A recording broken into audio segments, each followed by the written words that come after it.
Horizon eza programme ya fidélité ya CAA. Yango nde epesaka nzela na ba client na ye oyo baza inscrit ya kozwa ba point na tango nyonso oyo bakobanda ko voyager na ba avion ya CAA. Boye longo kaka na ba point oyo ozalaki kozwa ekoki kopesa nzela ya koganye billet ya avion ya ofele, ba promotion spéciale oyo eza kaka pona ba membre to okoki kozwa ba avantage ya ndenge na ndenge epai ya etuluku ya ba partenaire ya CAA. Boye bake eza na ba catégorie ebele ya ba membre. Okoki deja komata kaka na ebandeli na inscription na niveau ya wenge. Okoki kokuba na niveau ya cobalt soki okomi na 5000 points. Sima okoki koleka na niveau ya or na 15000 points pe diamant kobanda na 30000 points.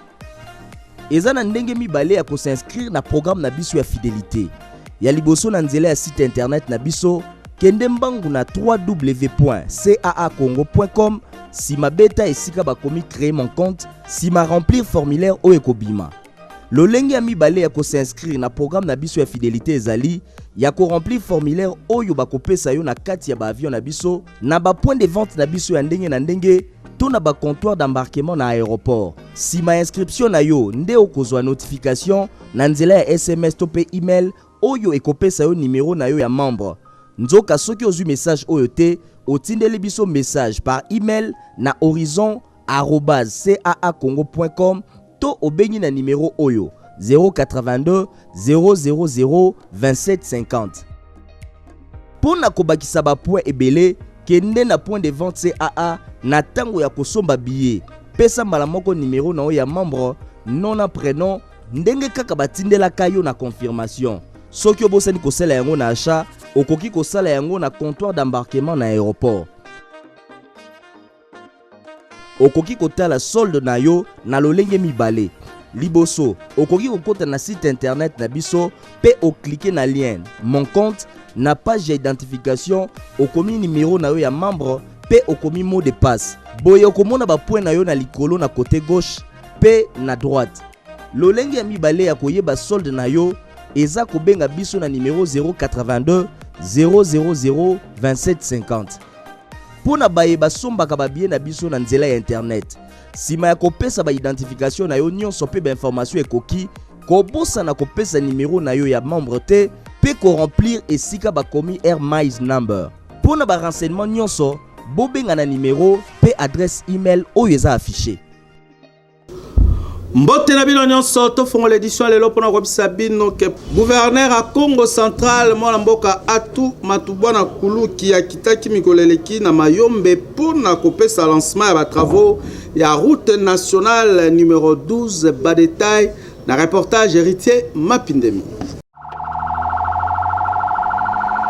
Toujours soucié ya ko répondre na ba préoccupation ya ba administrer na ye nde gouverneur à Congo central Atu Matubwana akitaki mikolo eleki na Mayombe wapepa population baza konyo kwa mana likambo etali banzela surtout pona ko évacuer ba produits agricoles bakisa pe pona circulation na bango moko boye patron exécutif provincial apesaki lancement ya ba travaux d'abord ya kolongola ba salité pe kozongisa nzela neta ya malamu pour circulation ezonga malamu awa na tronçon Manterne Nsioni oyo eza na longueur ya 59,7 km mobimba. Boye ba travaux ekozala exécuté pa ya OVD pe ekozwa 45 jours. Cérémonie oyo esalemaki na présence ya administrateur à territoire ya Lukula pe ya Mwanda. Boye vice-gouverneur bakisa pe ba ministre provinciaux bazalaki présent na Milulu. Bosimba ke na occasion Atu Matubwana gouverneur à province a profitaki pona ko annoncer na population ya ex-district ya bas fleuve mise en place kalate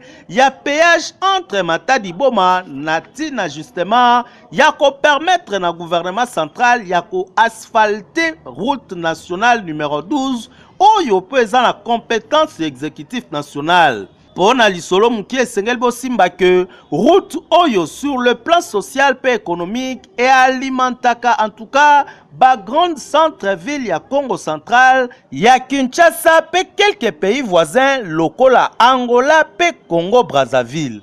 Awa na Kinshasa esengaba ba ke vice-gouverneur ya ville Mbungu Neron ya participa ki dimanche 8 mars na culte d'action de grâce na paroisse CAC Bongolo. Ezalaki occasion pour ba mama ya ko remercier Nzambe pour na élévation ya Neron Mbungu na fonction ya vice-gouverneur à ville à Kinshasa. Une fois de plus, héritier Mapinde Mingulungu Ladi Land.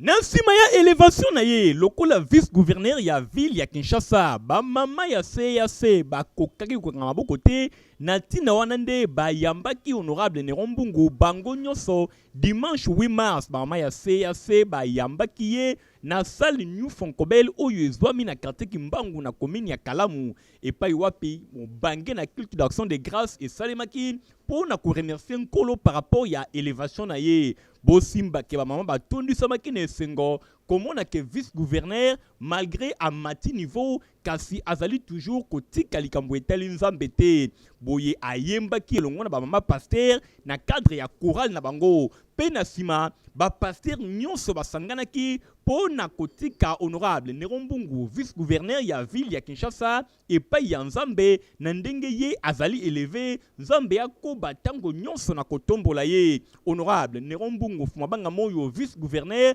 apesaki pe na cadre ya action de grâce ba enveloppe ya kafu ba enveloppe ekuba epai ya nzambe bosimba ke numéro 1 ya ville ya Kinshasa gouverneur Gentini Ngobila yepe atindaki contribution na ye kaka pona kopesa na cadre ya makambo etali nzambe ye moko numéro 2 ya ville ya Kinshasa honorable Neron Mbungu apesaki ba précision na micro ya Info Lingala mukolo munene oyo ngai na communauté na ngai ya CAC tobongisaki lelo pona kozala reconnaissant koloba na nzambe merci. Éternel est mon berger, je ne manquerai de rien. C'est Dieu qui fait notre force. Et si nous sommes aujourd'hui ce que nous sommes, d'abord sous-estimés par les gens, mais estimés par Dieu. Dieu sait nos capacités, Dieu sait tout ce qu'il a mis en nous, raison pour laquelle Dieu continue à nous propulser. Voilà, merci.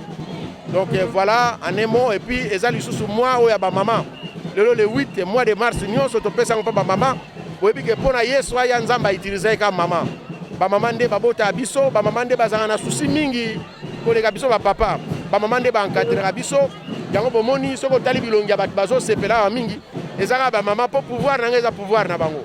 Bosimba ke pasteur elongo na moko ya ba maman oyo ba kumbela ki milulu bazanga ki pete ko talisa makanisi na bango. Message na ngeza ke par rapport à thème nabiso ya anezali femme lève-toi pour défendre tes droits. Alors na lingi koloba na ba maman nyonso tout et pas bazali ba telema et mais loko mobala ko sala yo poko ko sala yango. Par rapport à moi de la femme ezaka raté que moi ya kolata liputa ya komela ya kotambola non eza moi o ba maman nyonso tout ba na conscience na eloko yo ba koki ko sala. Ezali mokolo moko yebi ke epesamaki na niveau international que le monde mobimba bazo célébrer journée oyo bazali ko tala makambo nyonso etali basi ezaka fête ya ba mama te mais journée oyo ezotala makambo nyonso etali basi promotion na bango intégration na bango na société valeur oyo tosengeli kopesa na nyonso etali bo mama. Boye mokolo ya lundi 9 mars numéro 2 ya ville ya Kinshasa honorable Neron Mbungu azongaki lisusu awa na salle pe yopi milulu elekaki pona kopesa ba fanfariste oyo bautaki na province ya Congo central au revoir par rapport ya musala makasi oyo basalaki pona kokumisa nzambe fumabanga moyo vice-gouverneur ya ville ya Kinshasa atika kanzambe te toujours pene ya basali na nzambe. Société Ave Maria Oyo ezali bongo dirigée par la femme de fer directrice générale Madame Rosette Onasaka ba célébraki journée ya le 8 mars qui toko dimanche 8 mars justement ba détail na reportage ya Benjamin Boulembi elongo na Aimé Kachimangalu Piabati. Congolais, Congolaises, Levez-vous pour les droits des femmes. Yango ezalaki nde thème oyo ezalaki exploité na journée ya le 8 mars, journée internationale des droits des femmes. Nde na yango, société Ave Maria Sarl oyo ezali dirigée epai ya Madame Rosette Onasaka basangisaki ba maman pour la célébration ya journée oyo. Au cours ya mobange na cérémonie oyo, Madame Lydia Meta, modératrice du jour, yinda zalaki na bâton de commandement. Aebaki bongo kopesa passage epai ya Madame Limoti Aputu pour la prière d'ouverture. Sima ekomaki tour ya Madame Viviane Kitete, directrice ya ressources humaines ya société Ave Maria pour la mot de circonstances. Oye kendaki bongo na dévolé ya liboso ezalaki bongo historique ya journée ya le 8 mars pe ya mibale ezalaki bongo vision ya Ave Maria epai ya ba congolais pe ba congolaise simekomaki bongo tour ya ba maman ya société Ave Maria oyo bayaki bongo ko adresser moi liloba à travers représentante na bango pe ba remetaki cadeau ya tableau epai ya directrice générale ya société Ave Maria Madame Rosette Onasaka. Émotion moko terrible.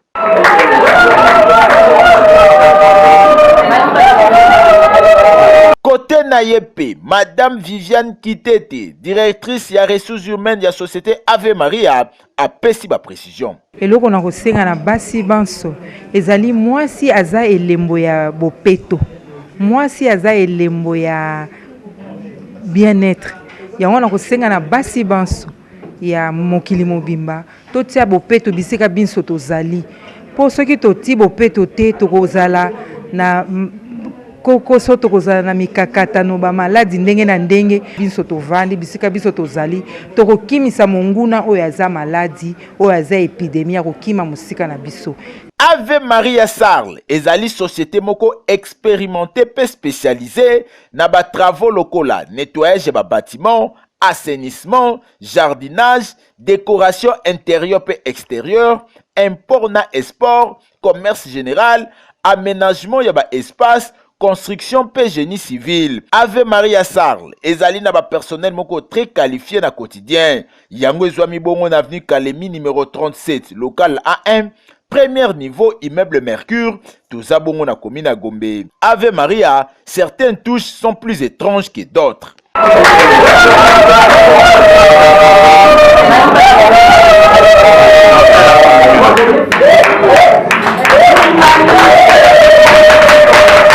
Centre missionnaire d'adoration Sema Namokuse Bango Basambelaki Kitoko dimanche 8 mars Wapepa une occasion célébrer qui paie journée Yaba Mama héritier Mapindemi Tom Mwabi reportage.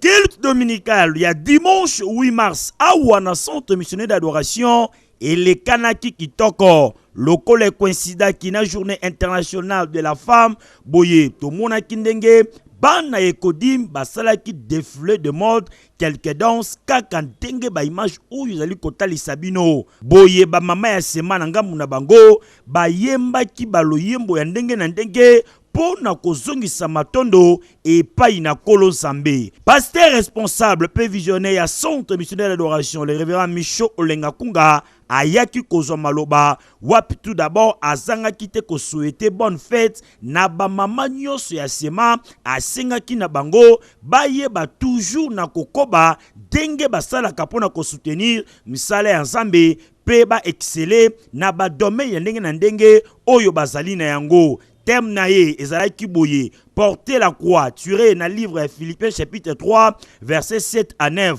Kuna l'homme de Dieu asingaki na bana na Nzambe ba mema ekulusu ya Yesu, c'est-à-dire batika nyonso balanda nzela na Yesu po yango nde ezali nzela ya lobiko. Boye prière moko na suka esalemaki pona kolendisa prédication oyo pe kopambola bana na Nzambe. Centre missionnaire d'adoration ezwami na avenue Kimbangu numéro 2 quartier Sebo na commune ya Mongafula efongolaka ba porte na yango chaque mercredi pe vendredi na pokwa dimanche ezalaka na tongo pona culte ya célébration.